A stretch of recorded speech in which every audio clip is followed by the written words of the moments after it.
Hello everybody, welcome back to my new video. इस video के अंदर आज मैं आपको एक बंदे से मिलवाऊंगा जो कि कनाडा में अभी अभी आया। उसके जनवरी इनटेक में आया था और 3 महीने से उसकी नौकरी नहीं मिली है। तो मैं बेसिकली आपको बता देता हूँ कि यहाँ पे जॉब मिलने में कितनी डिफ़िकल्टी आती है। तो ये आज आपको अंशुल भाई बताएंगे। अंशुल भाई बताओ आपकी जर्नी।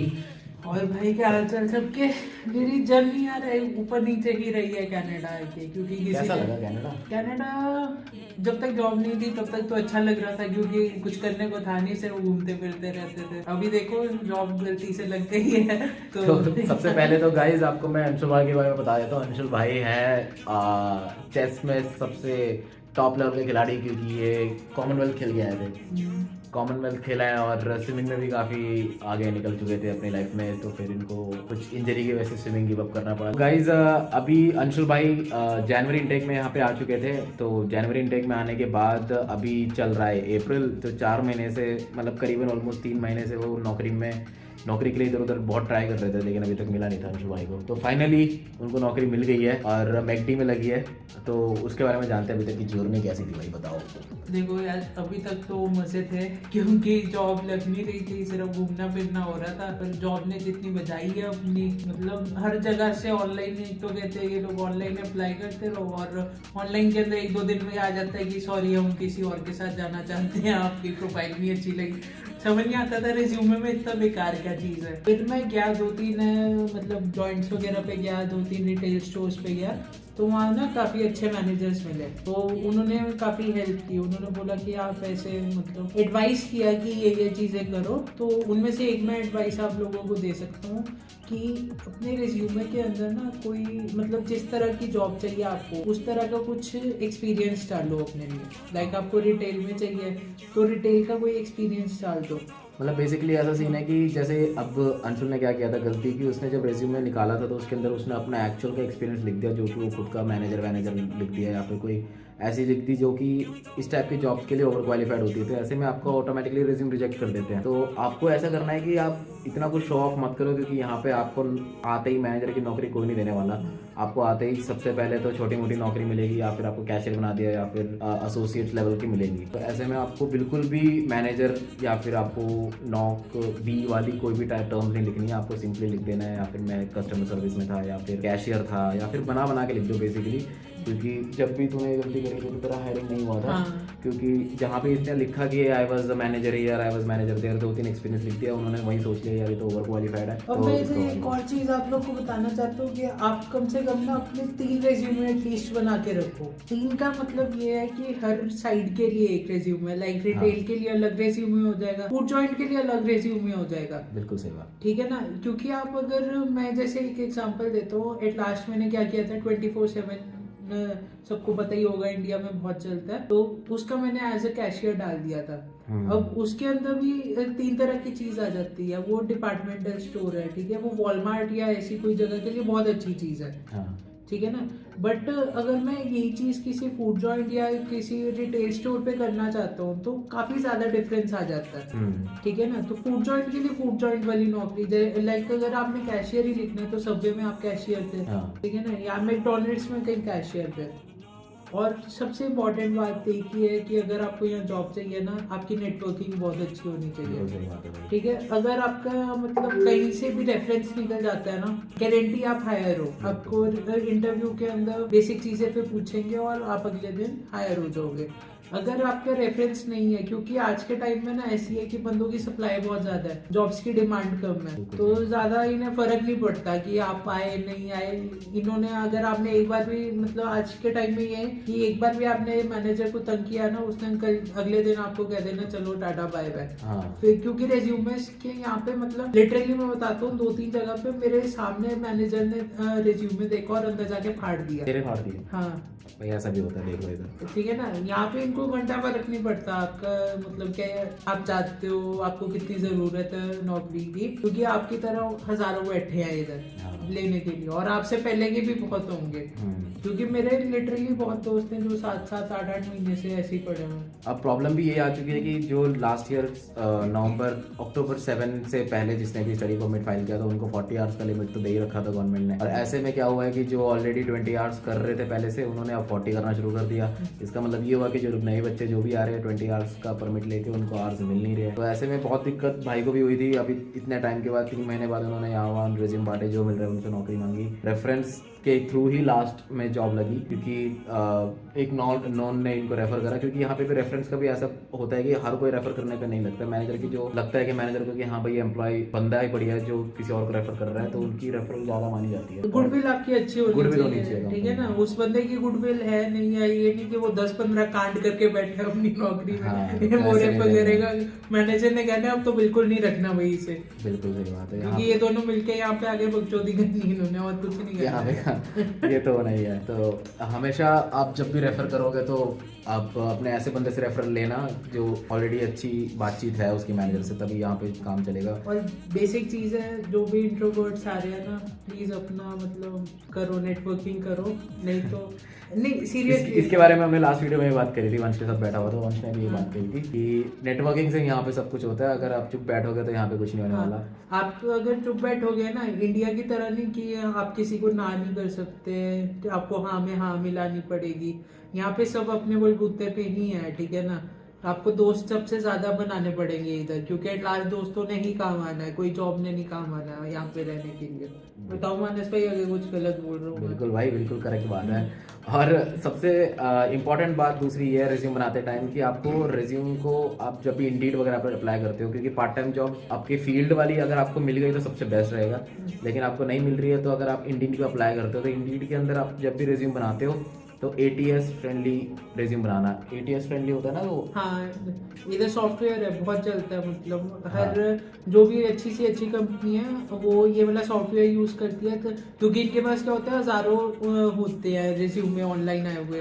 तो ATS क्या करता है, उनमें से जो भी इनके मतलब सबसे नियरेस्ट होती है ना स्ट्रेंथ्स वगैरह रिज्यूमे के अंदर। इसका ऐसा होता है कि उसमें एप्लीकेशन ट्रैकिंग सिस्टम नाम का एक सॉफ्टवेयर होता है, जिससे क्या होता है कि जैसे अंशुल ने रिज्यूम बना लिया, इसने अप्लाई कर दिया कैशियर के लिए, और इसने अपने रिज्यूम के अंदर लिखा हुआ है कहीं ना कहीं कैशियर एक्सपीरियंस सबवे या फिर ऐसा करके लिख दिया, तो ये सॉफ्टवेयर क्या करता है वो कीवर्ड्स उठा लेता है जो कि उस एम्प्लॉयर को चाहिए और वो आपका रिज्यूम शॉर्टलिस्ट कर लेता है ऑटोमेटिकली। तो ऐसे में जो HR बैठा होता है उसको एक एक रिज्यूम खोल के देखने की जरूरत नहीं है, सिंपली वो स्कैन कर लेगा, जितने भी एप्लीकेशन आ रखी है उसमें से एक्सपीरियंस वालों को अलग कर लेगा, क्योंकि वो स्कैन करके उठा लेगा। तो ऐसे में आप गूगल में सर्च कर लेना, ATS फ्रेंडली रिज्यूम टेम्पलेट मिल जाएंगे। कुछ खास इतना डिजाइन नहीं होता उसमें, सिंपली छोटे मोटे सिंपलिस्टिक एकदम डिजाइन होता है, उसके अंदर कुछ डिजाइनिंग कलरफुल कुछ मटेरियल नहीं होता। तो जब भी आप रिज्यूम बनाओगे तो ATS फ्रेंडली रिज्यूम बना के लाना, वो भी जैसे भाई ने बताया कि अलग अलग टाइप के बना के लाना, एक फूड जॉइंट्स के लिए, एक कैशियर रोल के लिए, एक रिटेल के लिए, ऐसा बना के लाना, क्योंकि स्टार्टिंग में ही आते ही आपको अगर नौकरी चाहिए तो फिर पहले आपको बिगनिंग यहीं से करनी पड़ेगी। थोड़ी बहुत कनाडा का एक्सपीरियंस जब आपके पास आ जाएगा तो आप दूसरे रोल्स में भी अप्लाई कर सकते हो। लेकिन हमारे क्लास में ऐसे भी लोग हैं, हम दोनों एक ही क्लास में है। फर्स्ट ऑफ ऑल हम पब्लिक रिलेशंस कर रहे हैं यहाँ से यॉर्क से, तो हमारे क्लास में ऐसे भी लोग हैं जो कि आते ही सिर्फ इसी का वेट कर रहे हैं कि उनको अपनी फील्ड की नौकरी मिल जाए, तो ये भी गलत बात है। ये बिल्कुल नहीं होने वाला। अब मैं बता दूं मेरी सबसे बड़ी गलती क्या है, आपको भी नहीं पता होगा मानस भाई। क्या हुआ, मैं जनवरी 19 को तो यहाँ पे आ गया, मैंने सोचा हुआ था कि एक हफ्ता मैं ऐसे ही घूमूंगा फिरूंगा, ये सबसे बड़ी गलती थी। उसका रीजन ये है कि इधर क्या होता है, जो मैंने चीज समझी है कि अगर इन्हें फरवरी में हायरिंग करनी है ना 1-2 बंदों की, तो ये जनवरी वाले रिज्यूमे को शॉर्ट लिस्ट करके बैठे होते हैं। अच्छा। ठीक है, अगर इन्हें मार्च में करनी है तो जो फरवरी और जनवरी में अगर बच गए थे रिज्यूमे, तो उनके जो शॉर्ट लिस्टेड है वो मार्च के अंदर होंगे इंटरव्यू। तो ये मैंने बहुत बड़ी गलती कर दी थी। तो जिस अभी मैकडॉनल्ड्स में मैं लगा हूँ, मैं उसी की बात बताता हूँ। मैं उधर ना 2 बार रिज्यूमे देकर आया हूँ। अच्छा, इसी जगह पे? हाँ, इसी जगह पे। अच्छा। अब उसका कारण थे 2। एक तो ये था कि वो मेरे घर के बिल्कुल पास था, तो मुझे चाहिए था इजीली कम्यूट जहाँ मैं कर सकूँ। और दूसरी चीज ये थी कि वहाँ पे ऑलरेडी मतलब मेरे एक फ्रेंड का रेफरेंस चल रहा था, तो जैसे मैंने बताया कि मैं रेफरेंस के थ्रू लगा हूँ, तो इसलिए फिर मुझे था कि वहाँ पे मिल सकती है, चांसेस ज्यादा हाई है, ठीक है ना। तो ये रीजन था। तो आप जिस दिन आ जाते हो ना, 1 या 2 दिन मैक्सिमम आपका जेट लैग में जाएगा, उसके अलावा फिर आप शुरू कर दो। चाहे आप कहीं भी जा रहे हो ना घूमने के लिए भी, वहाँ दे दो रिज्यूमे, क्योंकि यहाँ हर कोई ये करता है, ये शर्माना कुछ नहीं है इधर। अगर आप बाहर घूमने भी निकल रहे हो ना तो जेब में रिज्यूम डाल के निकलना, क्योंकि बाहर आपको इतने इंडियंस मिलेंगे और कोई ना कोई भाई लोग मिल जाएंगे जिसको आप जाकर अगर बात करोगे कि भाई मैं बहुत ज़्यादा नीड में हूँ नौकरी की, तो आप जरूर आपकी हेल्प कर देंगे, चाहे अपने रेज्यूमे अपने जेब से उठा के उनकी जेब में रख के जाओ, लेकिन आप ऐसे नेटवर्किंग करो, उनका नंबर ले लो, उनको बोलो कि भाई बहुत नीड में हो। तो जहाँ पे ऐसे नहीं है कि इंडियंस हेल्प नहीं करते एक दूसरे की, बिल्कुल हेल्प करते हैं, लेकिन आपका रेफरेंस के थ्रू ही यहाँ पे नौकरी लग पाएगा। And most likely hiring manager के लिए ढूंढना ऐसे किसी एम्प्लॉय को मत देकर, कोई फायदा नहीं उस चीज़ का। हाँ ये बात तो है गाइज, आप जब भी रेज्यूम देते हो तो एम्प्लॉयज़ को बिल्कुल भी मत देना। मैंने लास्ट वीडियोस में ये बताया, आप यहाँ पे अगर एम्प्लॉयज़ को दे दोगे तो पहली बात वो तो फाड़ देंगे, क्योंकि आप रिज्यूम दे रहे हो, इनका मतलब है कि वो उनके घंटे भी आप खाने वाले हो, जो आर्स उनको मिलने वाले थे उसमें से भी आप छीनने वाले हो। तो ये तो ऑब्वियस सी बात है कि वो नहीं चाहते ये चीज़ कि उनके भी घंटे कम हो जाए। और दूसरी चीज़ ये भी होती है कि आप डायरेक्ट मैनेजर को जब देते हो तो मैनेजर आपको डायरेक्टली बात कर लेता है, और कभी कभी तो डायरेक्टली इंटरव्यू भी ले लेता है। अब जैसे ही मैंने अब बताया था अपना एक्सपीरियंस कि हमने वॉलमार्ट में गए थे, हम डायरेक्टली आके मैनेजर से बात कर ली थी, तो हमारे अप्लाई करने की भी जरूरत नहीं पड़ी थी, हम डायरेक्टली आके मैनेजर से बात करके हमारी नौकरी लग गई थी, वहीं पे हैंड टू हैंड इंटरव्यू हो गया था। ऐसे काफ़ी लोगों का भी होता है। तो आप जब भी जाओगे तो मैनेजर से डायरेक्टली बात कर लेना, उनसे आकर डायरेक्टली ऐसा बोलने का मेरी अवेलेबिलिटी ये है, अवेलेबिलिटी में इतने दिन से इतने दिन आ सकता हूँ। और ज़्यादा से ज़्यादा ये रखना कि अपना आपका स्टडीज़ इंपैक्ट ना करे, बाकी आप अपना अवेलेबिलिटी जैसे भी आपका है वैसा अवेलेबिलिटी दे देना, तो नौकरी लगी जाती है। क्यों भाई? भाई की नौकरी लग गई, अभी खुशी खुशी जा रहे हैं। अब नेक्स्ट वीक से शेड्यूल स्टार्ट हो चुका है। मैकडी में नौकरी लग गई, अब 50% ऑफ पे एक मील मिल ही जाएगा दिन का। ऐसे ही होता है ना, क्योंकि मैकडी और फूड जॉइंट्स में ये होता है कि आपका एक टाइम का खाना तो वहीं से हो जाता है शिफ्ट के ड्यूरेशन में, पर है ना? अभी आप देख ही रहे हो क्या हाल है इधर। तो भाई फुल मैकडी खा के और भाई तंदुरुस्त हो गया आएगा। नहीं भाई तो गाइज ये वीडियो सिर्फ एक छोटी सी इन्फॉर्मेशन थी, एक इंटरनेशनल स्टूडेंट के पर्सपेक्टिव से जो अभी अभी आया है, और अभी के सिनेरियो के हिसाब से आपको पता चल जाएगा कि अभी क्या जॉब सिचुएशन चल रही है टोरंटो में। काफ़ी ज़्यादा जॉब की दिक्कत अभी चल रही है। अभी अंशुल भाई की किस्मत अच्छी है कि अभी जब जॉब लगी है। हमारी क्लास में ऐसे बहुत सारे लोग हैं अभी भी जॉब ढूंढ रहे हैं, अप्लाई करते हैं, लेकिन उनके पास सिर्फ ग्रेजुएशन का ईमेल आता है। तो आप अपना माइंडसेट बना के लाना कि आपके पास कम से कम 2 या 3 महीने के सेविंग्स हो अपार्ट फ्रॉम GIC, कि आपका थोड़ा बहुत सर्वाइवल के लिए आपके पास पैसे हों, ताकि आप बुरा मत मानना इस चीज़ का, या फिर आप स्ट्रेस मत होना, क्योंकि काफ़ी लोग अभी भी स्ट्रगल कर रहे हैं यहाँ पे जॉब्स के लिए। इतना ईजी नहीं रहेगा, तो अपने आप को माइंड प्रिपेयर करके लाना, और जेब भी।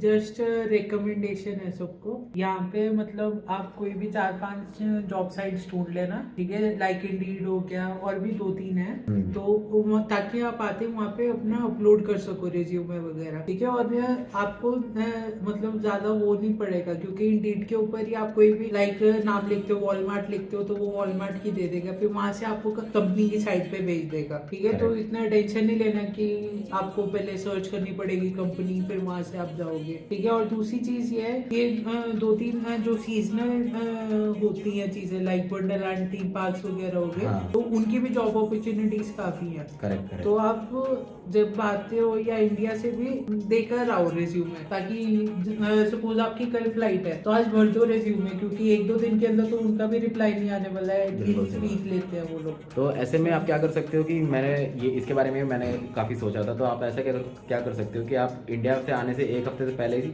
आप अपने दोस्त का नंबर, आपको कोई तो दोस्त होगा कनाडा में, उसका दोस्त का नंबर रिज्यूम पर डाल के आप अपना एप्लीकेशन डालना शुरू कर दो, क्योंकि कम से कम 1 हफ्ता तो लगता ही है रिवर्ट आने में। आएगा भी तो आपको SMS या कॉल के थ्रू आएगा या ईमेल के थ्रू आएगा, तो आप अपने दोस्त का नंबर दे दो, ईमेल अपना दे दो, और अब रेज्यूम बना के इंडिया से अप्लाई करके आ जाना। समर में आ रहे हो तो सबसे बेस्ट है, मैंने लास्ट वीडियोस में ही बताया था कि समर के टाइम पे बहुत इवेंट्स होते हैं, बहुत टेम्परेरी जॉब्स मिल जाती हैं, लेकिन आपको ढूंढनी पड़ेगी, निकल के ढूंढनी पड़ेगी, नेट पे सर्च करना पड़ेगा। यहाँ पे बेसबॉल के मैच होते हैं, वंडरलैंड वगैरह खुल जाते हैं, और बहुत सारे इवेंट्स हो जाते हैं, तो आपको हर जगह अप्लाई करने का मौका मिल जाएगा। आप इन सब जगह पर अप्लाई कर देना। और ऊपर से आपको मैंने 2 लिंक्स बनाए, 2 ग्रुप बनाए थे अभी तक, फेसबुक ग्रुप्स बनाए थे, दोनों के दोनों आपको बहुत पसंद आ रहे हैं, मैंने देख लिया, उसमें 40,000 लोग ऑलरेडी कनेक्ट हो चुके हैं आपस में, सबकी हेल्प हो पा रही है। तो मैंने एक और ग्रुप बनाया है नीचे जॉब्स के लिए, तो उसके अंदर धीरे धीरे लोग जुड़ रहे हैं। अगर आप एक दूसरे को जॉब्स रेफरल वहाँ पे करना चाहते हो तो रेफर कर देना, किसी ना किसी की हेल्प हो जाएगी। और तब तक के लिए मिलते हैं अगले वीडियो के अंदर, और टाटा अंशुल भाई, बाय, आपसे मिलके बहुत अच्छा लगा। Same here guys. चलो मिलते हैं अगले वीडियो में गाइस, बाय।